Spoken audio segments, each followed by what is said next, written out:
Thank you for listening. I hope you enjoyed this podcast with Robert. You can find more like it on our website www.livingmemory.org.uk. Or if you have a story you'd like to share, why not pop in and see us at the Wee Museum of Memory, Ocean Terminal, Leith, or at the Centre, Livingston. Or you could always give us a call on 07714 783 726 or email us at comhist@googlemail.com. So until the next time, take care. Did you know Ned Barnie? Oh, the swimmer. The swimmer? Yes, I've heard So of it. you know what he done? No? Well, he stayed in the promenade, just a wee bit past the swimming pool, okay? I stayed there.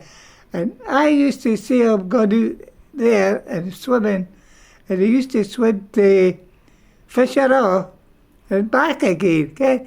And I used to say to myself, I wonder why he swim kind of so far, okay? And then I found out that I know for a fact that he swam from Portobello to Fife. That's some distance. Yeah, but that's nothing compared to what I heard.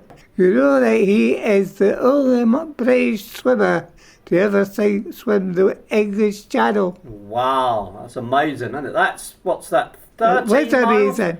Well, I knew he had swum the English Channel. But I didn't know he was the only British. No. And I just found that out lately. Good He Lord. was the only British man to swim the English Channel. I couldn't believe it, Ken. But now, the other thing is that the British Legion was in Bridge Street. It went from Bridge Street to Terrace Street. After the Terrace, it used to be Rankins, Footers, and they sold it to the British Legion. And the British Legion, they sell it to the SNP. Oh, I know where you are. I know where you mean then, yes. You know where? Yes, absolutely. And that was, Just to the tower. yes, I know. Now, the tower was made by an admiral called Hamilton. Right. An Admiral Hamilton. He'd got the tower built. Now there was also a place along the Bath called Hamilton Lodge. And that was his Hamilton Lodge. And he was the man that owned that Hamilton Lodge. I see, right. Now another thing I found out that did I tell you about the beeswing did I tell you about the beeswing? No? Well, the beeswing used to be a party from Bridge Street from Bridge Street to Rosefield or King's Road, whatever Yes. it do. And it used to be a great big patch of grass. And there used to be an old brickwork there, yeah? Right. Now, you know who owned the old brickways? Hamilton. Oh, ha, ha, ha. He had a finger in every pie, didn't he? I found that out. Goodness. Now, what happened was, in the beeswing was a great big patch of grass, and all the bees used to get there, and that's why we called the beeswing. I knew the brickwork was there, but I didn't know who it belonged to till just Good lately. grief. What happened was that when the brickwork was there, they took the whole lot away for the pool. Eh? Ah, right, of course. They built the pool. Yeah. They took all that away. But when they built the pool, when I was a young laddie at school, I used to act as a nipper for some of them. Really? I used to run back and forth at their messages, even alcoholic, because the people that I was getting it from, they knew who it was for. Yeah. They know that I was involved in it. Okay? So that was that. Okay? I see Pipe Street. Pipe Street, if you come down Pipe Street on the right hand side, there was a great big wall, and at the back of that wall was the gardens and that for the shops and that, the front street. And also, okay. Well, if you pass Pipe Street, come to Pipe Street, a big tenement my auntie used to stay in. All right. And then after that was a great big gap, and it was a kind of hill, but it wasn't stone or anything, it was just mud, kind of earth. Yeah. And at the top of that was a dairy. Good Lord. The dairy was at the top of that. I can't mind the name of the dairy though, but it was, a dairy used to be at the top of that. No. And then after that, when you come back, there were a few houses, and these houses were set back off the pavement. No. And then after that was a big tenement. And then there was 2 or 3 shops, and one was Dick Webber. Right. I reckon if you've heard of that. Well, after that, there were another lot of shops set back, houses set back with railings, ken? And then there was another big gap. You ken who we had that Phyllis and the scrap merchant. Is that right? So there was a scrap merchant right on the street there? Phyllis and the scrap merchant. And that's the man that owned the Putton Green that I used to look after at times. Now was that your first job on the putting green? Eh? Was that your first job on the putting I was green? only a laddie. I was only temporary. I was just when he was too busy with scrap, he used to ask me to look after the putting green. Okay? And where was the putting green? The putting green was at the bottom of Pipe Street, Right. and between Pipe Street and Terrace Street. It wasn't as far as that. Right. It was only at the bottom of Pipe Street and along there were 2 or 3 where the houses are. It was only a big strip of ground. I mean, I think it was only about an 8 hole, I think. Was it? Now, what was next door? What was the shop next door? Next door to what? To where you lived? Next door to Forrester? In Bridge Street. Yeah. In Bridge Street, I was number 4 Bridge Street, I was born. Yeah. Right off it was Harry Waters. Right, yes. Yeah. Harry Waters' house. Yeah. Matter of fact, it was on the telly the other day. Yeah. About that. Anyway, right at the corner of Bridge Street was a paper shop. Next to it was the fish shop, I think it was the fish shop and the butcher. Right. After that, there was Forrester's Arm, and then there was a wee gap. Yes. We go up there, and that's where my friend used to stay, Andy Stewart, Right. okay? And that looked down to the back green of the sundial. You told me about that. Yep. Okay. After that was the store buildings. Right. The store buildings, there was a draper, grocer, baker, and all the rest there. Okay. Now, as you come to the Pipe Street, there was a couple of houses, and then there was Bridge Street Lane, and then after that there was houses, and then you come to this is the funny thing, you come to Pipe Street Square. Oh. The Pipe Street Square, as I told you, I think, a big concrete place where the houses were at that side. And there's an opening there, if you turn right, you come to the pottery. Right. This big house in Square, you had to go down about at least half a dozen steps. And then it went up far right along, and at the far end, another half a dozen steps to go back up to the Pipe Street. Right. And next to Pipe Street was the cleansing department, which the boys with the barries getting. Yeah. Yeah. It was the cleansing department. Right. And then after that, it was the showground at the back door. Right. The front door was on the promenade. What happened is, what I can't understand, now Pipe Street is all lovely modern houses. Yes. But what I can't understand, and I don't know if you can tell me, how they filled in the part where you have to go to the stairs, Yeah. and you've got this great big concrete flat Yeah. part Yeah. and houses at the side. Yeah. I can't even take the houses away. But now a pipe sheep, I was doing about 2 or 3 months ago, Yeah. and pipe sheep houses are all in one line. That's right. It's all flat there now. That's right.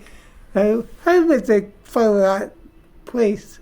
Maybe they filled it in with the houses they knocked down. I don't know. It's an interesting. And why was there a hole there? See, it was as though they're just a wee flat like a wee height that thing. No. It was No, that's pretty strange. high. Yeah. Strange. The only thing I've come to is that they filled it with concrete. Must have done. They filled it with concrete Yeah. and flattened it out. But I don't. Oh, about the pool. Yes. Well, before they built the pool, I told you that was the beeswing and all the rest of it. And then they built the pool. And I'll tell you about the family that had to shift. Yes. Swedish again. No, tell me again. Tell me again.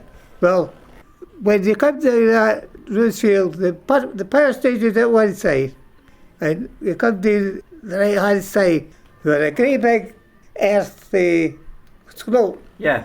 and down there was about 4, 5, maybe about 6 or 7 houses, Right. but they were all called the Swedish. The They were Sweden. all related to each other. Right. They're called the Swedish, and they were all related to each other, and these are the people that had these houses. Right. And when the pool was getting built, they had to shift, they had to move them. Right. So, and that's why, as I say, that's the only thing I can recall is being called the Swedish. A whole family of them, and they had to move because the pool itself used to be operated by the artificial waves, and that used to be by the power station. Right. Yeah. Now, the power station, the first thing that was built in the power station was two plants for King's Road. Right. And I think the King or somebody up there, I'm not Wow. and then they got the rest. But then the power station began to change its, and it got, with the coal, Yeah. it went into oil. Oh, right. And for oil, it went into, what do you call it, pulverised fuel. Is that right? Yeah. Oh, I didn't know that. We were the only power station in Europe to have pulverised fuel. Good God. Now, the pulverised fuel was, see, with the coal, you used to leave all the big cinders. Well, with pulverised fuel, they had 3 mills, and the coal used to come into these mills, and it used to crush the coal Right. into a powder, and the powder used to get blown into the furnace. And as soon as it entered the furnace, it united the furnace. It was dust. Well, it went along a tube Right. into a hopper, Right. and in that hopper was electrodes. The hopper was a great big, they were square, okay? And these electrodes were pinned to this hopper. And the dust used to go onto these electrodes. And at the end of the girder, the big square of the hopper, there used to be hammers. Right. And these hammers used to come in periodically like that. And they used to hammer the dust off of the electrodes Wow. to the hopper down below, and which the lorries are so waiting to take away. Good. This is the thing. That dust that they were doing, they used to dump it in the quarries somewhere in Edinburgh. I Right. can't remember where. But they were dumping it in the quarries in Edinburgh, and they found out that dust was one of the best fertiliser. No. So we stopped dumping it and bagged it, and we were sending it down to England, and Henry was taking it into Europe. No. Goodness me. So there was nothing wasted, was there? Nothing like it for years to come before the area of the stations got pulverised fuel. And that was the first one. First one. Because you Portobello worked there right to the end of the power station, didn't you? Well, the thing was that The first one to be built, I can't remember because I wasn't there. No. Born there. But the first one was built a coal station. Yeah. The second one built was a coal station. But when they built the third and fourth one, these were pulverised fuel. They knocked in the coal station and the pulverised fuel. And these turbines and all the rest, they were all swapped, all different, all changed. The whole system was all changed. They used to have the smoke coming out the chimneys, as you see in the power station. Yeah. Didn't have that. Wow. No. They had to with the pulverised fuels, they got the big chimney, the massive big chimney. Right. Just the one. Tell us a little bit. Now, you mentioned about the shows in Portobello. The what? The shows down, the shows that they used to go and see. Yes. Did you go along? You would well, what did they call it? The Pirouettes or something. Oh, the Pirouettes. The Pirouettes. Yes. The Pirouettes. Yeah. Well, the Pirouettes, a lot of it was done in the Glasgow holidays. Okay? The Pirouettes was a bit back off of the promenade a bit. Okay? And I think it was more like, I don't think it was built, I think it was more like a tent, a massive big tent. We used to have shows in it, sometimes about 3 times a day. And the last show was usually a midnight show. Oh? We had the pretty late, Ken. Yeah. Pretty late.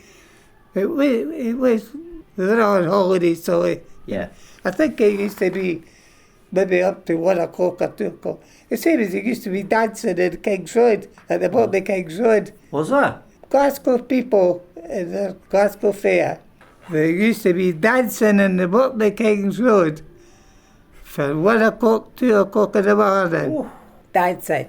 And they used to be dancing all along the promenade, you know. Really? My goodness. But mostly in that square. And the King's Road, that seemed to be the popular bit. And where did all these Glaswegians stay when they were on holiday? Where did they all stay, the Glaswegians, when they were on holiday? Where did they stay? Yeah. Well, a lot of them stayed in a lot of them stayed in Mitchell buildings. Is that right? A lot of them stayed in Bridge Street. Right. Pine Street. Yeah. Terrace Street. We used to take in holiday makers. Yeah. They had the room, right? Yeah. Let's face it. Yeah. Like say Mitchell Builders, I believe they had 2 rooms or something. Some of them, I'm not quite sure, but it must have been in King's Road. The signs always used locally, Ken. Yeah. And they might have stayed up at Abercorn. No, Abercorn. Well, if they stayed in Abercorn, the big houses, Ken. Yeah, of course. Abercorn Place. Yeah. And also Adelphi Place, okay? And just off Adelphi was the bungalows with quite a few places. They could quite places. People that they just took them into their house. The goods, okay? The people that could afford to take in a holiday maker. Well, they had maybe 2 rooms or a room or something like that, okay? Yeah. In Bridge Street, well, it was a wee bit dickier in Bridge Street. Yeah. Because they had only a single ends. So I wouldn't mind doing it, but Pipe Street, I think, they had the more bigger houses. Yeah. And the sundial was only 1 big room. There were 2 rooms there, 1 big living room. I don't know if there had anybody there. Okay. No. A lot of the places would go to Kekovich Avenue, which is where the bungalows were, just past King's Road.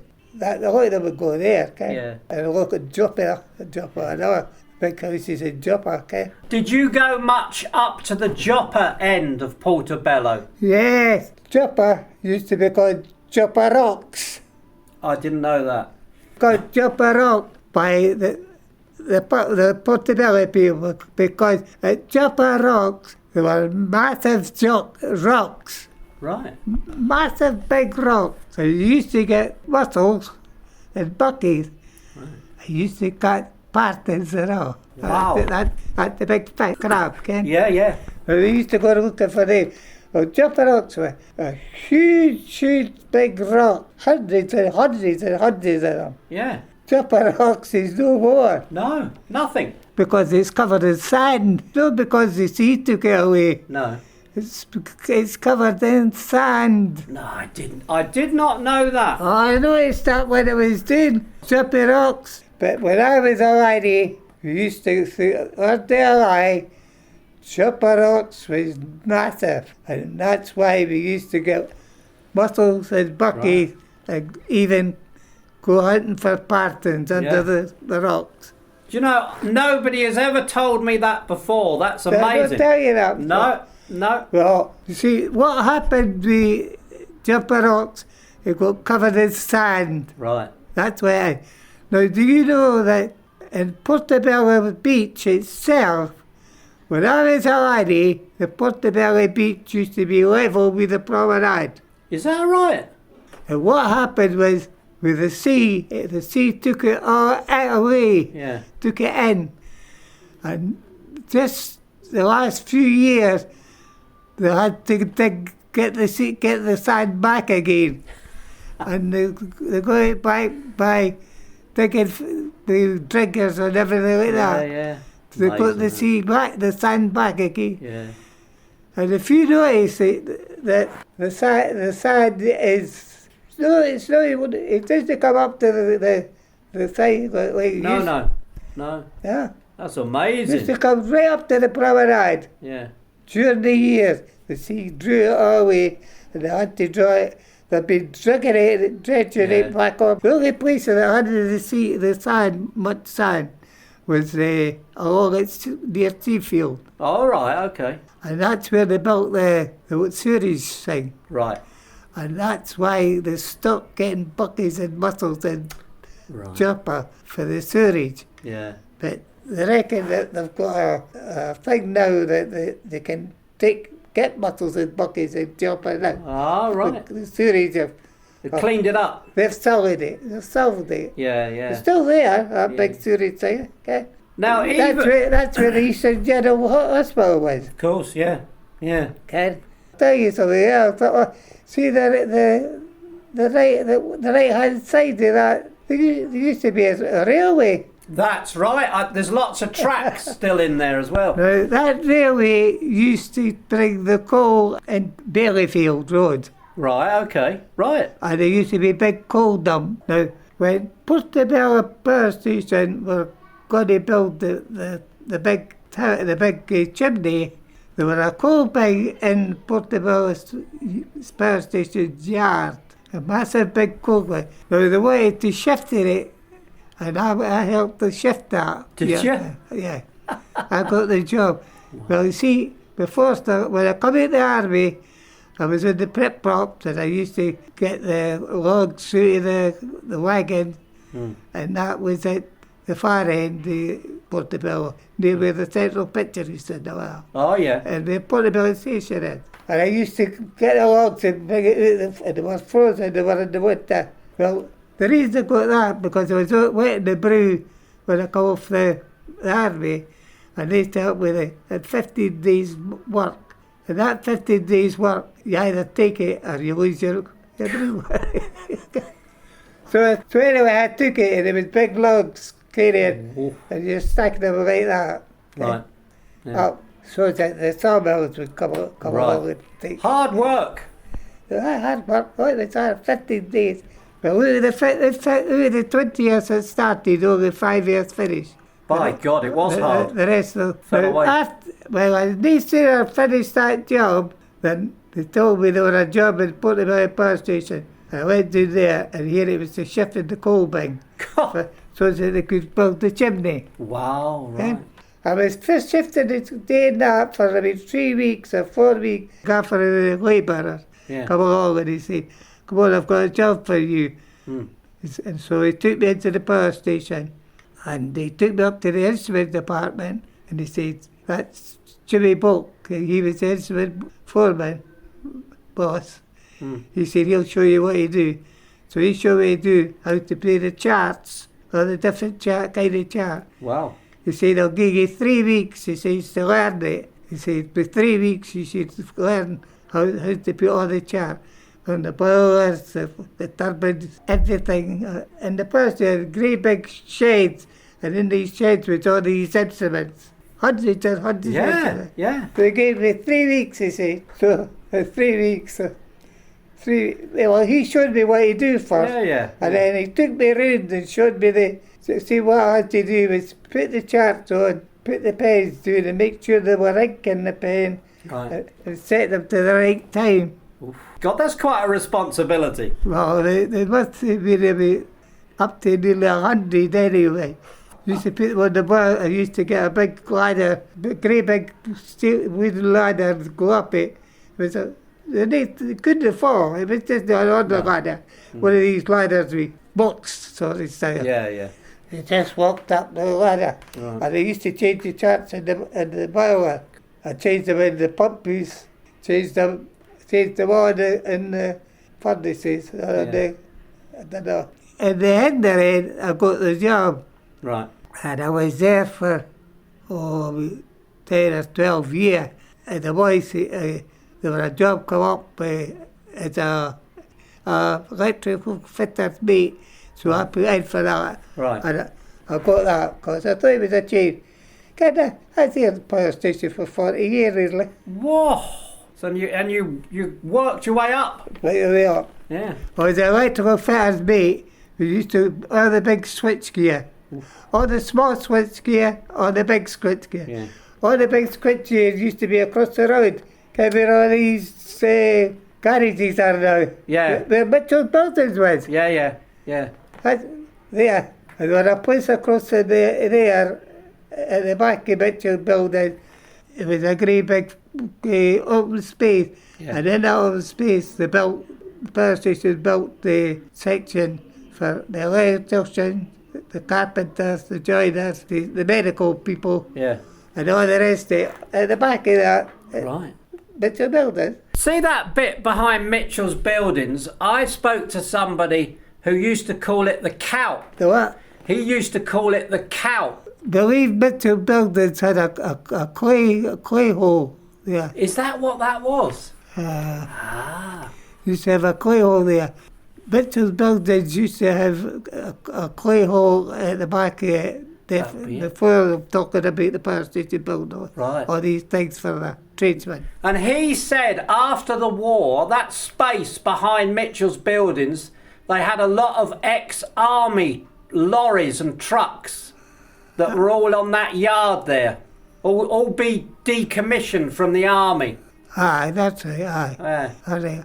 See, Mitchell's buildings, it's an old building. Right. And that's why they pulled it too. Yeah. But I was surprised that they pulled it too. But I knew one or two. I've got a funny feeling I've heard the name you're talking about. Yeah. Because I used to power about with a bloke there called Jimmy Black. Right. And he stayed at the very end of the Mitchell building. And I believe, if I can remember right, Mitchell building, I think there was a garage or something at the far end there before you come to King's Road. I know. But what happened is the power station built a section up just at King's Road, near the top of King's Road, on the other side for electrical purposes, switchgear. Right. See, there used to be a grid there and all. Right. You'd seen the grid at the back. Yeah. What happened is we were 33 kV, there were massive big switchgear. And at the top of that earth was the offices. Oh, right. The offices for the SSSEB. Right. We were down below with the switchgear. Right. Then there were another flat. Right. Then the offices were up above. Right. But the switchgear was used 33 kV with a massive big switches. Or maybe 1, 2, 3, 4. It'd be about 6. But in the power station itself, there was dozens of these smaller ones. Right. Now, what happens is that, as far as I understand, with the transformers and all that, Yeah. they busted it up. See, you can't store electricity. So they busted it up to go over to the big switch gears across the road Right. that we were working on. And you can bust the power up Right. You can't store it. So this is what I'm seeing when these turbines are all anyway. When they're all turning, they're generating electricity. Yeah. They're sending it into all these switches. Right. And all these switches are sending it across the road. Okay. It's marvellous because you didn't see anything. No. See, the turbines are run by steam, as you know. Right. And the steam comes from the boilers. Right. And as the steam gets blown into the turbine, the thing with the turbine, it generates it. And then the steam that done the job, that transfers along a pipe, and it goes into a massive big, I can't remember what you called them. The seawater was running that side. Right. And the steam's running that side. Wow. And the seawater turns the steam into water. Of course, right. So the water's continually, with that for the turbine, it goes into this, into this great big copper thing. Yeah. Where the seawater is. The pump is pumped out into this copper thing. The seawater's that side. The fresh water's that side. The steam's that side. Yeah. Turns the steam back into fresh water. Of course. Was it true that the power station heated the swimming pool? Yes, It was. Aye. Well, what happened is that the power station gave the swimming pool its artificial waves. Oh, right. Don't tell me how, because I'm not quite up to how it went. It's to do with the steam. Right. And it used to come in periodically at the top of the pool. Right. Now, the top of the pool was the deep end. The deepest end was where the diving boards were. Right, yeah. There was one big diving board, and then a second one driving, and then there were two wee ones at the side. That was the deepest part of the pool. The other deepest part was the part where the artificial waves come in. Ah, right. The artificial wave, and then at the far end, near where the cafeteria is now, that was the shallow end. Right. For kids paddling and that. Right. Okay? But the thing is, there was no danger of them getting into the deep end. Right.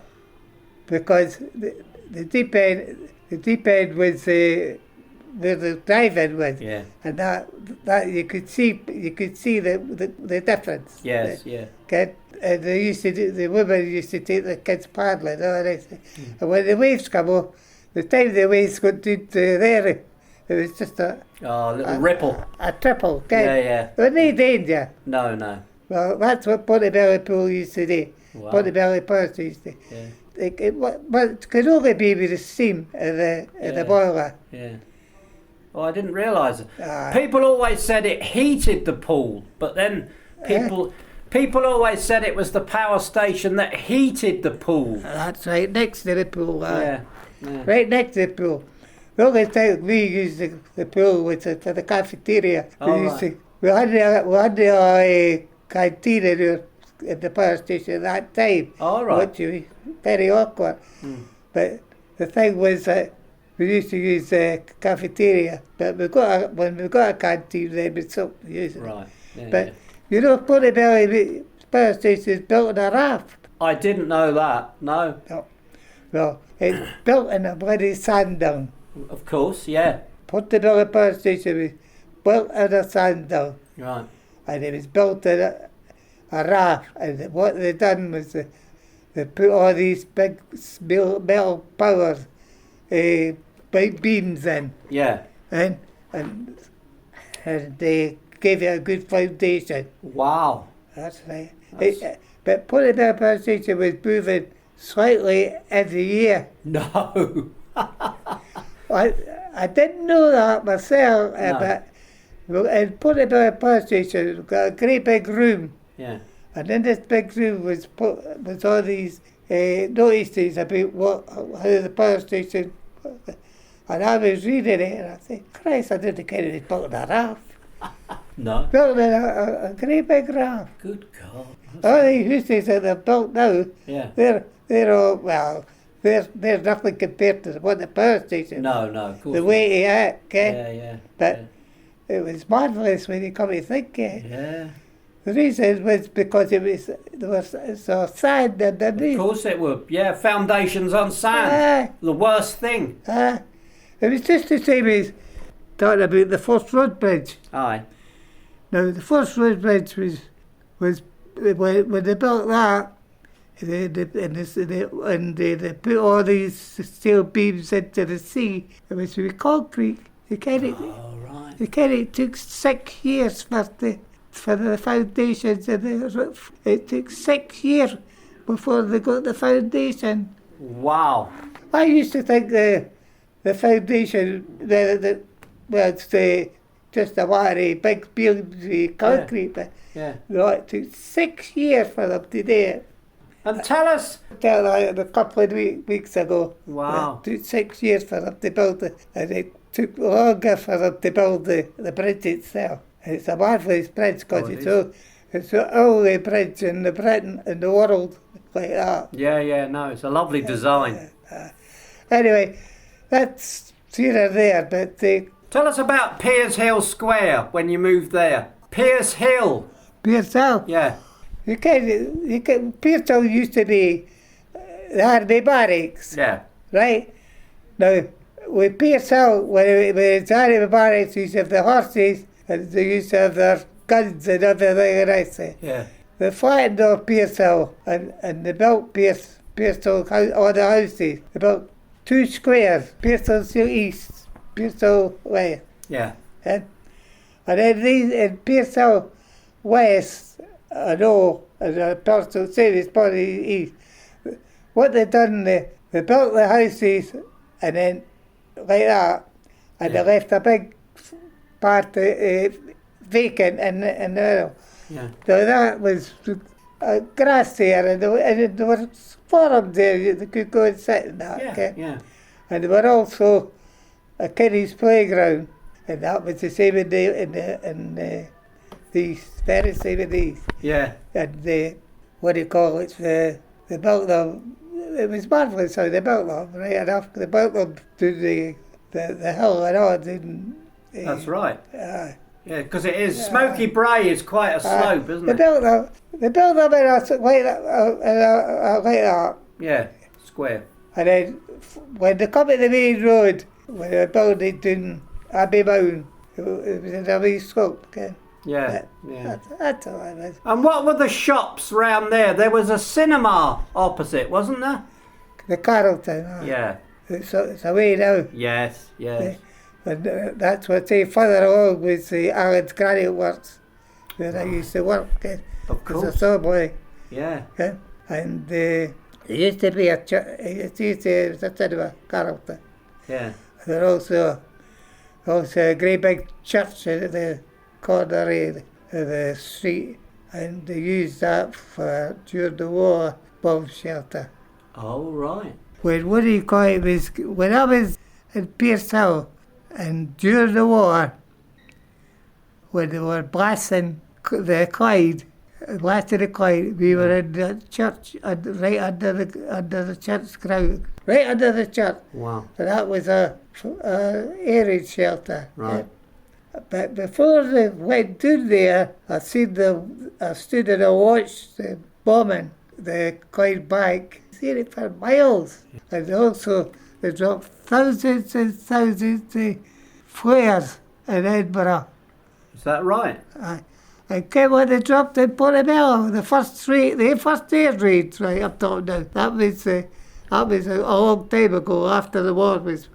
And Portobello, and the first air raid, they were trying to get the first rail bridge. Right. That's what they were getting. Yeah. And also, in the first road, not just those but all the battleships and warships that were in the River Forth. Yeah, of course. They're trying to get that. Yeah. Now, I was in the army then. I was working in Glasgow, and I was working in the summer.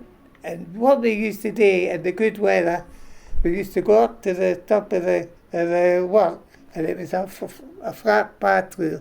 Right. And we used to sit in there and have a meal for sandwiches, like kind of cup of tea and that. Yeah. And I was sitting there one day, and we heard these planes come out, and then we heard rat-tat-tat-tat, rat-tat-tat-tat, all the time. And the empty shell cases fell through the top of the Pirouettes area. Oh my God. And away now. We thought it was, we didn't believe it was right. We didn't get, that was the, didn't get what, it was, we thought it was just practicing. And then rat-tat-tat, rat-tat-tat, and all fell down on, hundreds of shells fell down on Piers Hill in Edinburgh and all the rest there. It wasn't until I was finished work and going home, seeing the placard, Britain declares war in Germany. We knew then it was a war. Yeah. And what happens is that they dropped bombs at the railway station. All right. They dropped bombs at the railway station, and they dropped them, well, I don't know what they were doing, but they dropped them in the gardens at Abercorn Terrace. Is that right? But they didn't explode. Oh. The ones in the embankment at the railway station, Yeah. they didn't explode either. And you kind of, it took them about 2 or 3 years before they dug these bug. So they were there all the time? That's right. Oh my Well, a couple God. of years before they, I don't know if they found them. But they took a wee while before they were digging about half a dozen planes. About 4 of them or something got the built down. And the pilots are they're buried in Portobello Cemetery. That's right, I know that. It had full ceremony, didn't it? I think as you go in the gate, there's a big Right. highway with a... Yeah. No, but there's still, imagine the thing in the bankman, Yeah. it must have been after the railway and all, and they mistook the railway and put them into the people's garden. Yeah. Yeah. Just at Abercorn Terrace, I Yeah. think there were 2 or 3 of them. But the flares they dropped, were thousands. Yeah. They dropped them all around the big Arthur Street, Holyrood Palace and all the rest. Do you ever remember, it would probably be even before your time, there was a dance hall up Piers Hill Terrace? Aye, beside the palace. No, this was up Piers Hill Terrace, opposite the squares. Aye, I used to go there. No! Aye, Did you? yes, oh Christ, what am I talking about? I used to go to the dancing hall up there. Wow. That's where I took my wife. No. It wasn't my wife then. She No. was my girlfriend. Yeah, of course. And that was the Aye. one up at Piers Hill Terrace? Aye. Well, I live opposite where that used to What do be. you call it? The Carrollton pictures was there. Yeah? And there was that place they used to sell the drink and all that. Right. It's like, and then there was the opening you're talking about where the dance hall was. No, that's amazing. Well, I live by there. That was Yeah, it would be. it after the war or before the war? I think it was there before, but it It was closed. there before the war. Yeah, it was. It must have been because I was Piers Hill, I was a young laddie then. Yeah. And And it was there after the war. It was there after the war. Yeah. Well, I was up there after the war and all. And I took my girlfriend there. Yeah. My girlfriend, I met her in the Regent concert. Yeah. You met her there? Well, in the Sunday, and Wow. I met her there, and I used to go up there for the dance hall. Oh, that's amazing. I remember it now. Yeah. Aye, Piers Hill dance hall. It would have only been a small dance hall, wouldn't it? Aye. And I took my girlfriend and her pal into the pub. Right. At the top of the road there at Piers Hill. And when I went in, I got a pint all right, okay? Yeah. And the lassie that was with, there was me 2 of them, my girlfriend and her pal. Her pal got a drink and all, but when they come to my girlfriend, they wouldn't give her a drink. Said she's far too young. And yet she was older than what her pal was. That was the pub at Piers Hill. Yeah.